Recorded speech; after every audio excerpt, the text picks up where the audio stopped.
ধৈর্য। দ্বিতীয় লক্ষণ হয়েছে কারুণিকা। জীবের দুঃখ দেখলেই সাধুর হৃদয় বিগলিত হয়ে যায়। কারুণিকা।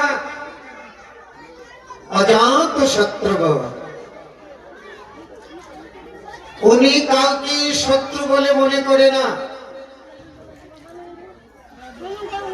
সুহৃদ সর্বদেহিনাম, সবাইকে সে সুহৃদ বলে মনে করে। আচ্ছা, সবাইকে যদি সুহৃদ বলে মনে করি, তাকে বধ করতে পারবে? তাহলে সুহৃদতা মানে মানুষ, পশু পাখি সব সাধুর প্রিয়। নাকি পশু হত্যা করে সাধুর পেট ভরবে? তাহলে সাধুর ইগম থেকে বিচ্ছুত হলো কিনা?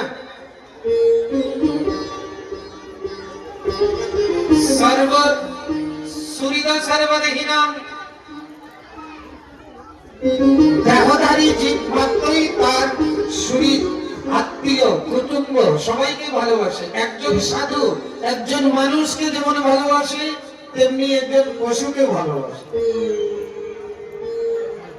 পশুকেও ভালোবাসে। ওই দেখুন না, নবদ্বীপে সমাজবাড়ির প্রতিষ্ঠাতা সিদ্ধ রাধারমন চরণদাস বাবাজি একটা কুকুরকে পুষতেন।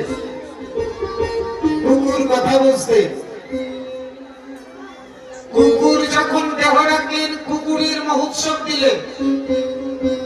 বৈষ্ণবরা দেহ রাখলে যেমন বৈষ্ণবদের বৈষ্ণব সেবা হয়, উৎসব করলেন, কুকুরটা দেহ রাখার পর মহোৎসব করলেন।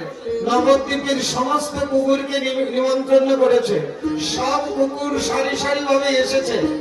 আহা, একটা কুকুরকে দিয়ে নবদ্বীপের সব কুকুরকে নিমন্ত্রণ করেছে।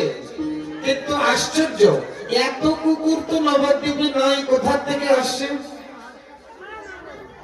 আস্তে মাধবের মা করো যাবো। সব কুকুরদেরকে বৈষ্ণবদের মতো বসতে দিয়েছে, সামনে কলা পাতা দিয়েছে, প্রসাদ দিয়েছে।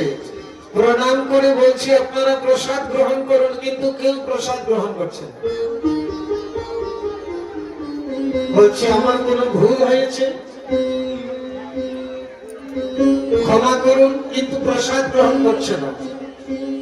আচ্ছা, কুকুরদের সামনে কিছু দিলে তো গপ করে খায়, কিন্তু এত কুকুরদের সামনে, প্রত্যেকের সামনে প্রসাদ দেওয়া হয়েছে, কিন্তু কুকুর প্রসাদ পাচ্ছে না।